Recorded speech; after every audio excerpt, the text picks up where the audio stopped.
Connue comme zone de production de plusieurs variétés de riz pluviales de qualité, la prospérité de la région du Gor est comptée aujourd'hui au passé. Toutes les variétés de riz, aussi parfumées comme les riz importés, ont complètement disparu dans les villages. C'est fini, on a tout mangé parce que toute l'année là, si tu manges que tu ne ressèmes pas là, il n'y en a plus. Ça disparaît. Mais il faut remplacer. Si tu es en train de manger, tu mets l'autre dans la terre, là ça reproduit. Mais si tu n'as pas fait ça là, tu ne peux plus avoir riz. C'est comme ça a disparu. Défaut de pérennisation de ces variétés de riz BT, les nouvelles générations dans le Gor sont obligées de consommer du riz des bas-fonds appelé communément riz chinois. Avant, à l'époque de mes parents, le riz des bas-fonds là, les gens n'aiment pas ça, ils aimaient le riz de BT. Mais actuellement, il n'y a plus de riz BT, c'est le riz bas-fonds là. Tout le monde court derrière nos riz maintenant. On blanchit pour les gens, hein, et puis on achète pour nos sacs. En janvier et mai, on était obligé d'aller ailleurs, en Côte d'Ivoire, pour chercher le riz. Quand je dis ailleurs, c'est du côté de Vavois, du côté de Mankonon, Tinibé, pour avoir le riz. Plusieurs causes sont à la base de cette situation, notamment l'aspiration à l'autonomisation avec l'avènement de la culture de l'EVIA. J'ai 2 hectares d'EVIA. L'avantage de l'EVIA, c'est une culture industrielle. C'est-à-dire, au moins dans le mois, tu as au moins quelque chose pour te dépanner, pour t'occuper de ta famille. Donc, ça nous a vraiment donné le courage de faire cette culture. Nous avons trouvé une culture que nos parents ont laissée ici. La cohabitation des gens, c'est dedans nous sommes. Donc on trouve que le Baoulé qui est quitté chez lui, le Sénoufo, le Burkinabé, l'Agni, tout ce monde qui sont versés chez nous, nos parents nous ont dit, nous sommes frères. Donc si quelqu'un vient vers toi pour dire, mon frère, j'ai besoin d'une petite partie de terre, tu lui donnes. Moyennant quelque chose, c'est comme ça la bourse est partie. La plupart des jeunes, des œuvrés, ont choisi de travailler la bourse. Tous ceux qui sont autour de moi ont chacun au moins 1 ou 2 hectares de plantation de cacaoyers. Au niveau de Brocoyou, la population a augmenté. Il n'y a plus de bourse. C'est la première des raisons. La deuxième raison, il n'y a plus de facilité d'exploiter le riz de bas-fond parce qu'au moins en 3 mois, on a la nourriture. Alors que ces variétés que nous exploitions, que nos parents exploitaient, c'est du riz qui dure 6 mois. À Gbayota, sous-préfecture, tout comme à Brogoyo, dans la sous-préfecture de Serio, les populations rurales ont largement contribué à la destruction des forêts. Une destruction au profit des nouvelles cultures pérennes. Mais les bas-fonds restent les seuls recours aujourd'hui pour la culture de riz dans ces différentes localités de la région de Gor. Renforcer les capacités des responsables techniques, des partenaires et des organisations de gestion des catastrophes au sein du consortium GMES et Afrique en matière d'utilisation des données sentinelles. C'est l'enjeu de cet atelier initié à l'attention des experts en télédétection. Pourquoi ces données sentinelles? Parce qu'au départ, on avait cette difficulté-là d'avoir des données de haute résolution pour le traitement de ces gestions des catastrophes naturelles. Parce que c'était coûteux. Et comme nos pays sont des pays sous-développés, nous n'avons pas cette capacité-là d'acheter des données satellitaires comme QuickBird, ICNOS, qui sont vraiment onéreux. Donc, dans le cadre d'une collaboration entre l'Union africaine et l'Union européenne, l'agence Copernicus a pu déployer un satellite qui est Sentinelle, qui permet de pouvoir avoir des données satellitaires et mieux, c'est gratuit. Donc, ils peuvent être utilisés comme images à haute résolution dans le traitement de différentes thématiques. 2 jours durant, experts et professionnels des sciences spatiales du Ghana, du Bénin, du Burkina Faso, du Nigeria et de la Côte d'Ivoire vont se pencher sur la problématique des inondations.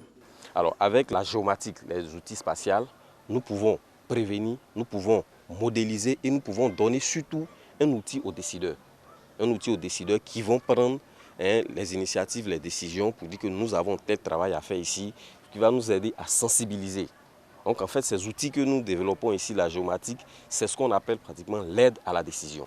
On a un peu vécu ce qui s'est passé dans le mois de juin au niveau d'Abidjan, mais avec des images Je pense qu'on peut utiliser cela et puis cartographier les zones inondables en vue d'avertir, pour dire ceux qui occupent ces zones-là sont dans des zones dangereuses, alors il serait intéressant qu'on puisse les déplacer. Le programme de soutien à la surveillance mondiale pour l'environnement et la sécurité de l'Afrique, GMS et Afrique, est une initiative conjointe de l'Union africaine et de l'Union européenne. À l'issue de cette formation, les participants devront acquérir les compétences nécessaires pour former d'autres acteurs. Le cancer, un tueur silencieux. Ces femmes veuves, pour certaines, et abandonnées pour d'autres, souffrent du cancer du sein ou du col de l'utérus depuis des années.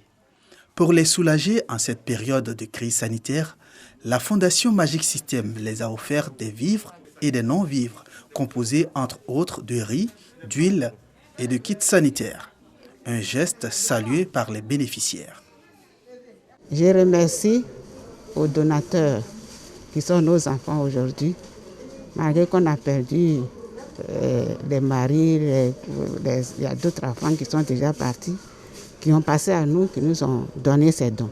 Que Dieu leur bénisse et que Dieu leur donne de plus pour qu'ils puissent nous appeler encore pour nous donner ces dons. En plusieurs langues locales, les femmes ont saisi l'occasion pour lancer un appel aux bonnes volontés pour une meilleure prise en charge. Je tiens à remercier nos donateurs, à savoir la Fondation Magic System, qui a fait confiance à notre organisation et qui nous a fait un don. Et on demande en même temps l'occasion au gouvernement pour leur dire que ce n'est pas facile. C'est vrai qu'on a le Covid et que le Covid tue, mais les femmes qui ont le cancer du sein et le cancer du col de l'utérus, nous sommes là. Ce n'est pas facile pour nous aussi. Parce que parmi nous, il y a des mamans qui ont été laissées par leur mari et pourtant elles ont leurs enfants. Il y a des femmes parmi nous, c'est vrai qu'elles font la chimio, mais elles n'arrivent même pas à avoir 500 francs pour manger par jour. Donc si on peut avoir plus de donateurs pour visiter les femmes malades du cancer et puis leur donner quelque chose pour soutenir cette famille-là, je pense que c'est bon. Créé en 2017, le réseau des Amis pour la lutte contre le cancer de la femme, RAL2CF, compte une centaine de membres, toutes atteintes de cette maladie. Le président malien Ibrahim Boubacar Keïta a annoncé sa démission dans la nuit d'hier à aujourd'hui, puis la dissolution du gouvernement et de l'Assemblée nationale. Je voudrais, à ce moment précis, tout en remerciant le peuple malien de son accompagnement au long de ces longues années, de la chaleur de son affection, vous dire ma décision de quitter mes fonctions, toutes mes fonctions à partir de ce moment. Et avec toutes les conséquences de droit, la dissolution de l'Assemblée nationale et celle du gouvernement. Il avait été conduit à Kati après son arrestation avec son Premier ministre Boubou Cissé. Les auteurs du coup d'État ont annoncé la mise en place du Comité national pour le salut du peuple.